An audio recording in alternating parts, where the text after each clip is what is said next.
Ah, vous la sentez cette odeur de YouTube Game? I'm back.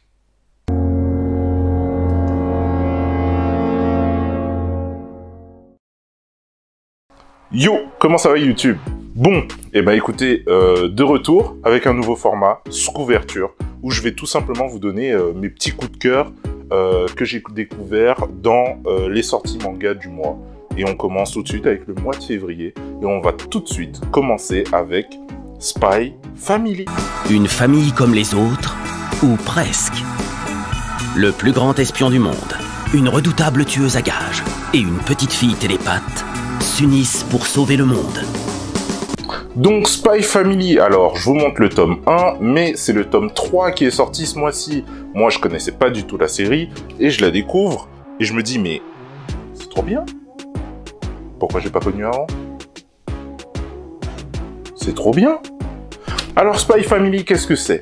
Bah écoutez, j'ai commencé d'abord par la petite synopsis là, et premier mot qui vient c'est Twilight. Ah bah j'ai jeté le manga mon frère hein. Bon, je suis pas méchant, je vais lui donner une autre chance, donc je continue, et en fait Twilight, c'est juste le nom du héros. Alors si je peux donner un conseil à Tatsuya Endo Sensei, frérot, change son nom. Twilight, on est où là? Bref, Spy Family, qu'est-ce que c'est? Twilight, c'est un agent secret et il travaille pour diverses organisations, mais essentiellement pour des membres du gouvernement qui souhaitent retrouver la paix au sein du gouvernement et au sein du peuple. Car il y a une guerre entre l'Est et l'Ouest. Bon, ça c'est un peu politique, vous comprendrez une fois que vous aurez commencé à lire l'œuvre. Et il a une nouvelle mission, et pour cette mission, lui qui a toujours travaillé solo, qui se sent très très bien en solo, il doit constituer une famille composée d'une femme et d'un enfant, tout simplement. Là, c'est le début des problèmes, parce qu'il n'a jamais travaillé en équipe, d'autant plus que c'est une famille, il a toujours été seul, il a perdu ses parents très tôt, et c'est là où le manga il est drôle. Vraiment, ça commence, c'est génial. Donc il se trouve une enfant qui s'appelle Anya, il se trouve une femme qui s'appelle Yor, mais il s'avère que Yor est une tueuse professionnelle, mais que ce mariage arrangé l'arrange également pour ses activités professionnelles nocturnes. Et Anya, les deux parents ne le savent pas, mais elle a un don de télépathie. Donc elle sait ce à quoi pensent les deux parents. Et pour moi, Anya, c'est juste le meilleur personnage de la série. Elle fait tout. Comique, drôle, attentionnée, parce que elle, dans toute l'histoire, c'est vraiment une orpheline qui a certes des pouvoirs télépathiques, mais elle cherche juste de l'amour à avoir une vraie famille. Et elle pense vraiment l'avoir trouvé avec Twilight et Yor. Et c'est là où le manga est vraiment drôle, c'est que entre assassinat, complot, etc., il y a une vie de famille qui commence à se créer, et petit à petit, il y a des sentiments que Twilight n'avait jamais éprouvé qui commencent à se faire, et lui-même il se dit mais attends, mais qu'est-ce qui m'arrive, c'est quoi ça? Et vas-y, moi je veux juste retrouver ma vie d'espion, qu'est-ce que c'est et tout. Et c'est génial. Vraiment, c'est un vrai bon vent de fraîcheur. Je trouve que c'est une série qui va marcher, qui marche déjà. C'est vraiment très très simple, et je vous le conseille vivement parce que Spy Family, je pense que ce sera un très très bon shonen en animé très très bientôt. Voilà.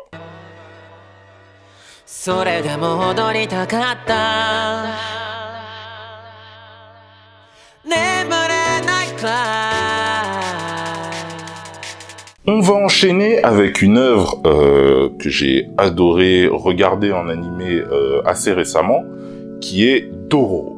Voilà, alors Dororo, pour ceux qui ne connaissent pas, c'est un grand classique des mangas. C'est une œuvre qui a été faite par Osamu Tezuka. Si vous ne savez pas qui est Osamu Tezuka, petite vidéo, petit lien, parce que j'en ai fait une vidéo entière, et le boug est un génie, voilà, aux divinités contre du pouvoir. Et du coup, il va vendre chaque membre, chaque partie du corps de son enfant, c'est-à-dire la tête, les bras, les jambes, le buste, etc. Et au final, quand l'enfant va naître, eh ben, il aura juste une tête de mort, entre guillemets, une tête avec l'os, tout simplement, l'os du visage. Ce garçon sera abandonné et il va devoir, à travers son périple, retrouver les membres de son corps. Et petit à petit, grâce à cette histoire, il va faire des rencontres qui lui sont très bénéfiques, ainsi que il va découvrir sa réelle identité, il va venir à haïr telle personne, je vais pas vous spoiler. Mais vraiment, cette œuvre, c'est vraiment hyper cool. Je vous la conseille très vivement. Après, c'est dans le style Osamu Tezuka, c'est un peu ancien, mais c'est très plaisant. C'est un style qui est graphiquement très beau, avec des beaux aplats de noir, un style très rond. C'est le style qu'a adopté Osamu Tezuka pendant toute sa carrière. Et là, ils en ont sorti une édition un peu collector, hein, qui coûte 25 € je crois. Et vraiment hyper génial, des pages fantastiques, je sais pas si vous pouvez voir, mais en tout cas, ce manga fait extrêmement plaisir. C'est vraiment très sympa, moi je vous conseille vivement Dororo. Il n'y a rien à dire, c'est de toute beauté. Et si vous voulez encore en savoir plus sur Osamu Tezuka, comme je vous ai dit, il y a une vidéo, allez la voir, checkez. On passe maintenant à la sortie, entre guillemets, phénomène de ce mois-ci, qui est une autre œuvre de Tite Kubo. Alors, si tu sais pas qui est Tite Kubo, éteins la vidéo direct, frérot, on va se bagarrer. Donc Tite Kubo, qui c'est? Bah, c'est l'auteur de Bleach, tout simplement. Et qu'est-ce qu'il a sorti ce mois-ci? Eh ben, il a sorti Burn the Witch.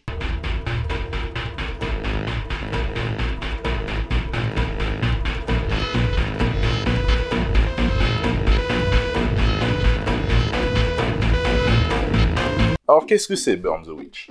Bah écoute, pour moi, Burn the Witch, c'est un peu un parallèle de Bleach. Voilà. En fait, Bleach, tout le monde connaît, je pense, ceux qui ne connaissent pas, c'est pareil, c'est la bagarre. Et ben, Bleach, qu'est-ce que c'est? C'est dans un monde réel, certaines personnes ont la capacité de voir des holos, des espèces de démons. Et il y a la Soul Society, qui est un univers parallèle, une autre dimension, bref, qui est rempli de personnes, enfin techniquement c'est des esprits, voilà, des Shinigami, des dieux de la mort, qui viennent exorciser ces démons. Burn the Witch, c'est un peu la même chose, mais avec des dragons. Voilà, il y a un monde qui se situe plutôt vers Londres, cette fois-ci on n'est pas au Japon, on est à Londres. Et il y a des personnes comme Noël, qui est le personnage principal, qui sont capables de ressentir des choses, des esprits, etc. Sauf des esprits, des dragons. Et Noël, elle, va dans ce monde alternatif pour buter des dragons. Et les dragons se manifestent un peu comme...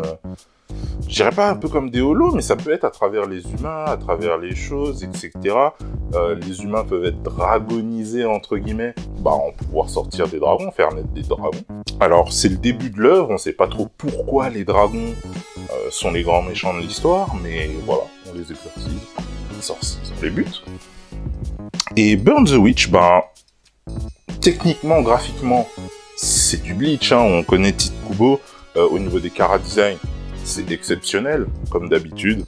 Les persos sont vraiment très très bien. Le style graphique est très fin, très beau, très détaillé, toujours dynamique. Enfin, c'est Tite Kubo, quoi.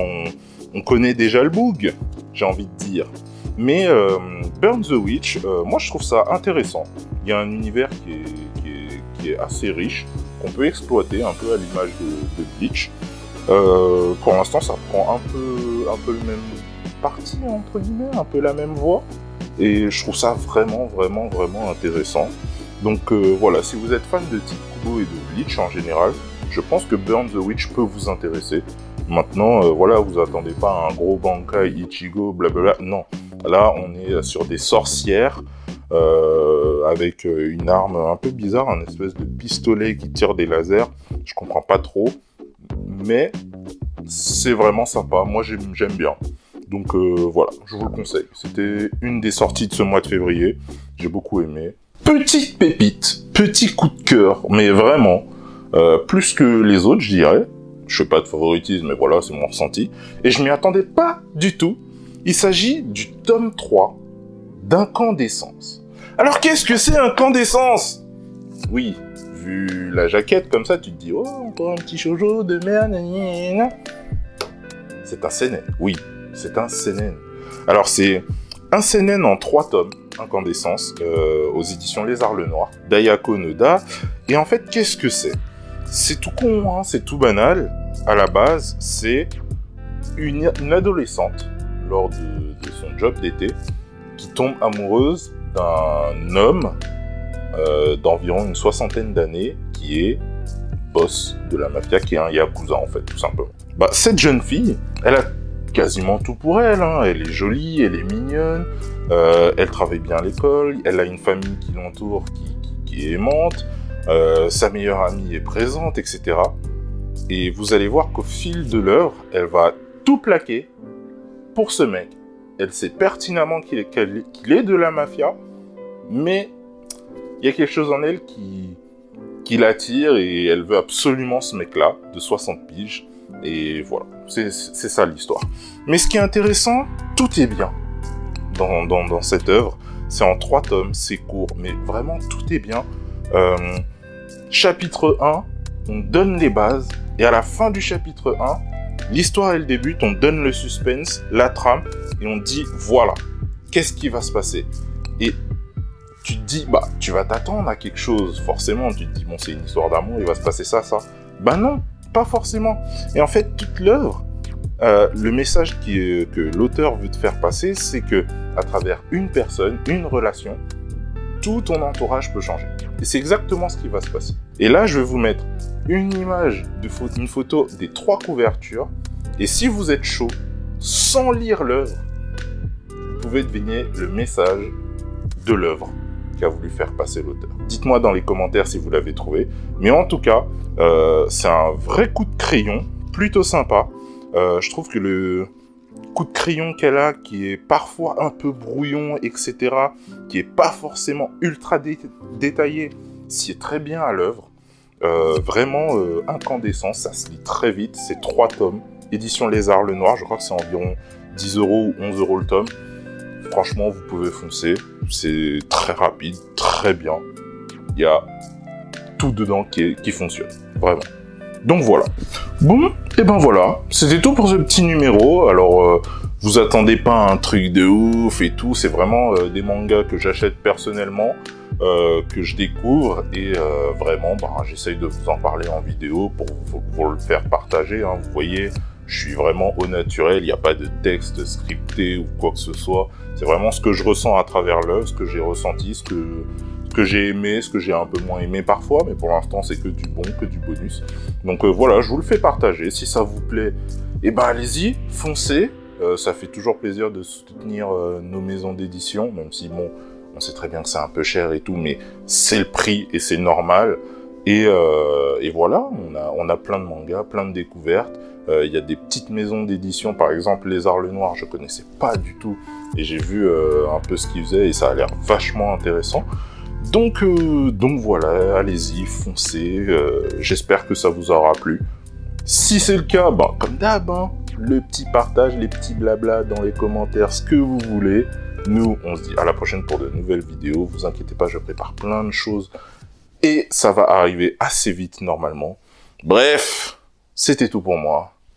Solobodo. Masugu na hikari ga kosashite Mikusaki mo tsugenu mama Doko made mo tsukinukeru Awai zanzori o me ni yakitsukete Tokudoku as nanda madami ni sekai e